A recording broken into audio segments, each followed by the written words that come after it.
Hey guys, it's Haley J. Welcome back to my channel. Hi guys. So I'm sitting on my yoga mat today because I was doing yoga. So after yoga, I always write in a workbook for my anxiety or for like mindfulness and stuff.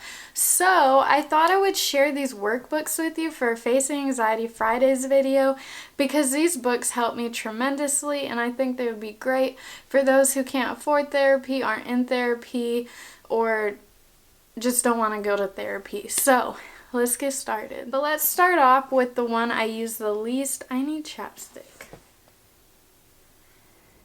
Goodness gracious. There we go. So let's get started with the first book. This one I highly recommend if you are not in therapy. I'm filming.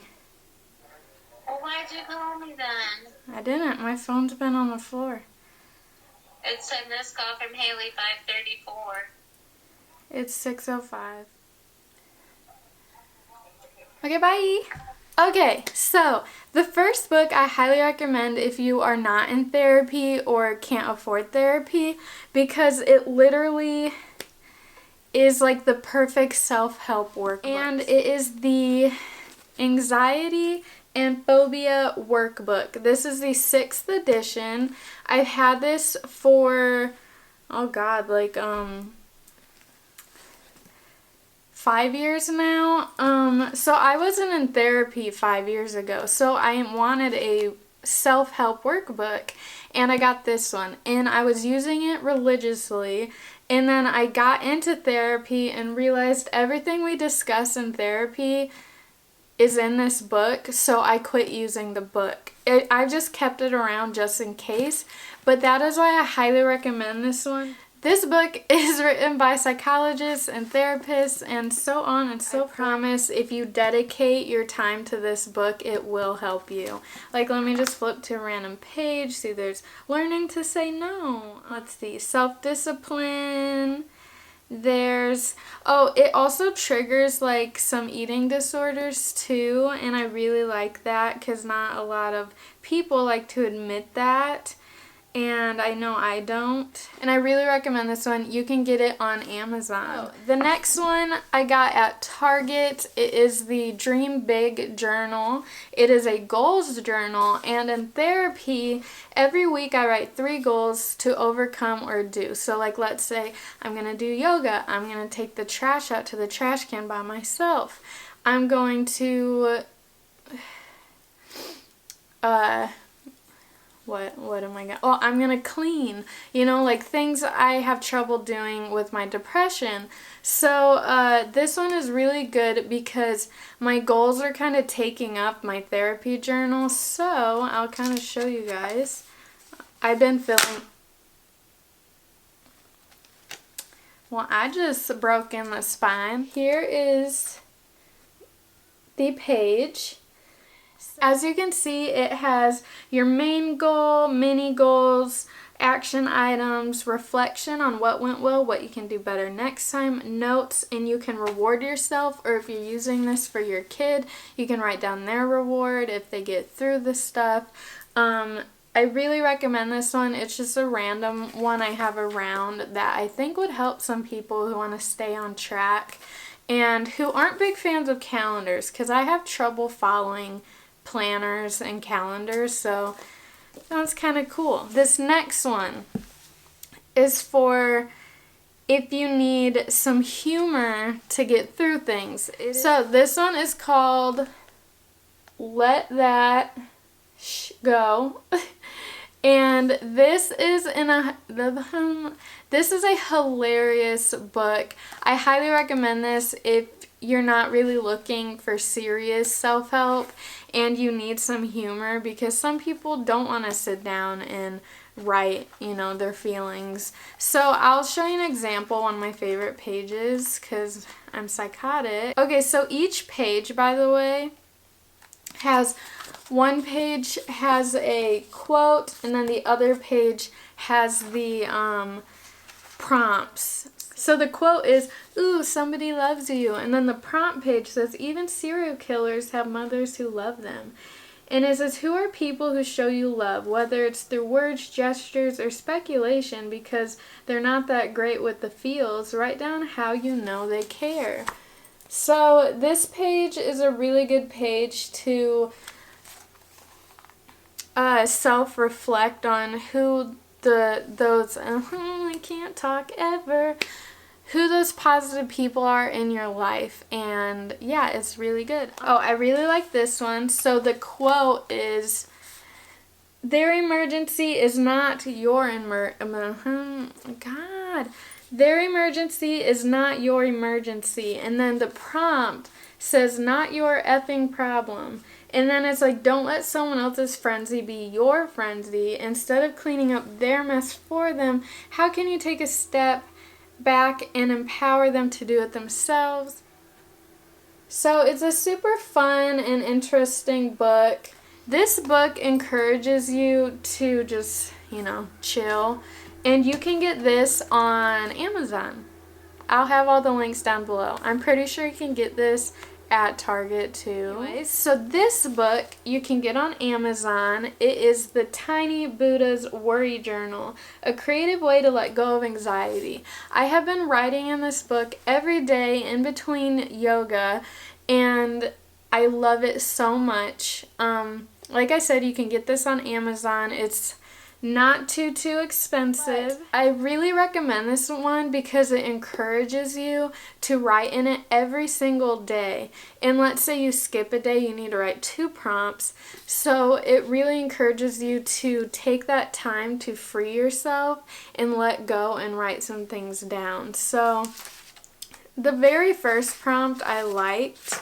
It was, "Today, instead of worrying about what could go wrong, I'm going to focus on what could go right," including. There's also, "You can't calm the storm, so stop trying. What you can do is calm yourself. The storm will pass. Timber Hawkeye." This one just has very basic prompt pages. I highly recommend this one, especially if you are dedicated to writing in it every day. This next one is probably one I fell in love with immediately. This you can get on Amazon. It is Burn After Writing. And what I love about this is it encourages you to be flat out dead honest with yourself. Like, don't lie, don't milk it, I have been a victim of someone invading my personal space and privacy by reading my journals. So what's good about this journal is you can burn it when you're done with it. Find a good hiding place for it, or if you're living on your own now, just have it, where you want it, and burn it when you're done. You can keep it if you want, but it has encouraged me so much to write down the first thing that comes to my mind. Normally when I journal, I'll be honest, I leave out some truths that go along with the story because I'm embarrassed or I'm scared someone's gonna read it because that's happened to me. So this one has encouraged me to be very, very honest, and I love it because right when I read a prompt, I write down the first thing that I think of, and I'll kind of show you guys examples. A confession. So there's like the one relationship I'd like to fix. So there's like people that mean something to me. My parents in 5 words. The biggest hole in my life was left by. The advice that has shaped me the most. I love this. It encourages you to write in it when you want, when you need to take a break from reality. And yeah, highly recommend this. It's on Amazon. The next book I'm going to share with you is I Wasn't Ready to Say Goodbye, Surviving, Coping, and Healing After the Sudden Death of a Loved One. This you can get on Amazon. I really like this book. It encourages you to at least do it once a week. It is a very good book for if you are grieving, if you don't want to go to a grief group. I have been to a grief group, and I will tell you I hated it. It was the most depressing thing I've ever been to, and what did I expect when I'm going into a place where everyone has someone they loved dead. So it's like, oh my God, like, I can't do this. And then I'm like, I haven't grieved yet. My dad died a few years ago, and I have not grieved. So this book, I love it. I have read a few pages of it, and it kind of says stuff about difficulties on holidays, birthdays, anniversaries, your wedding, holiday traditions. So like with my dad being gone, my birthday's been really hard for me to celebrate. My dad like worshipped my birthday. So not in like a spoiled way, in a he just loved my birthday. I always got cake and ribs, and my mom always gets me Starbucks and a croissant, a chicken salad croissant, and a ton of balloons on my birthday. And yes, I still have my mom, but there's that hole in my heart that misses my dinner with my dad, because I always have breakfast with my mom and I always have dinner with my dad. So this is a really good book, especially if you did lose someone very suddenly. So this next one, I'm just going to give a trigger warning for sexual assault. Leave now if you don't want to see this book or hear certain words. I appreciate you guys being here if you are clicking off, so I'll give you a few moments to do so.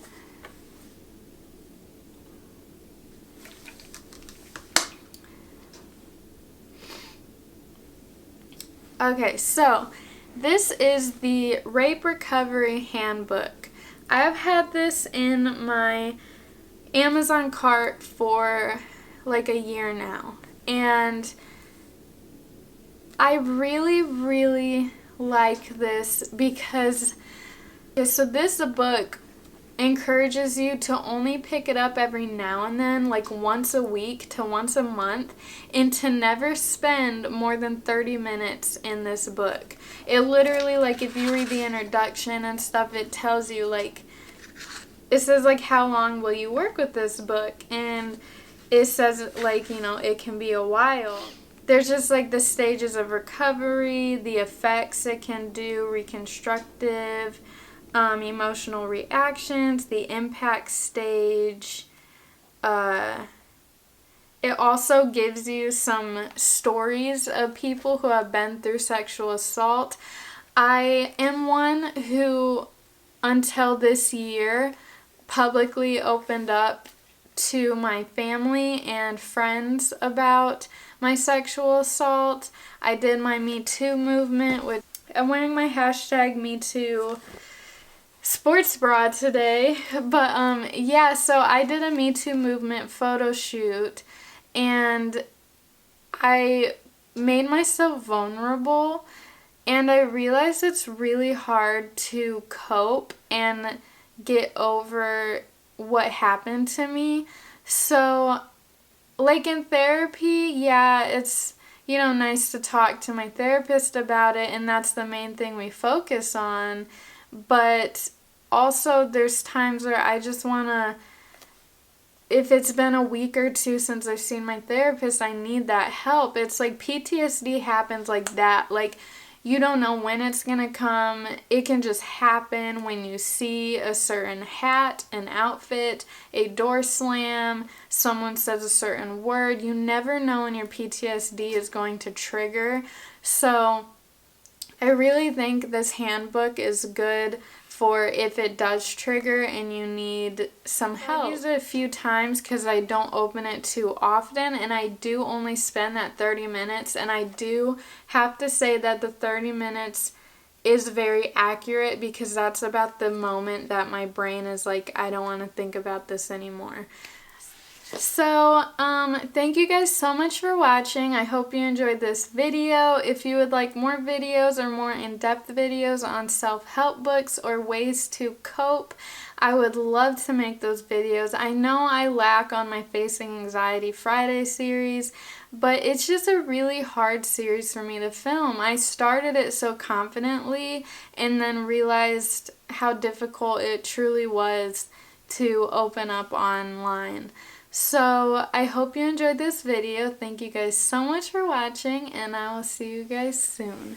Bye!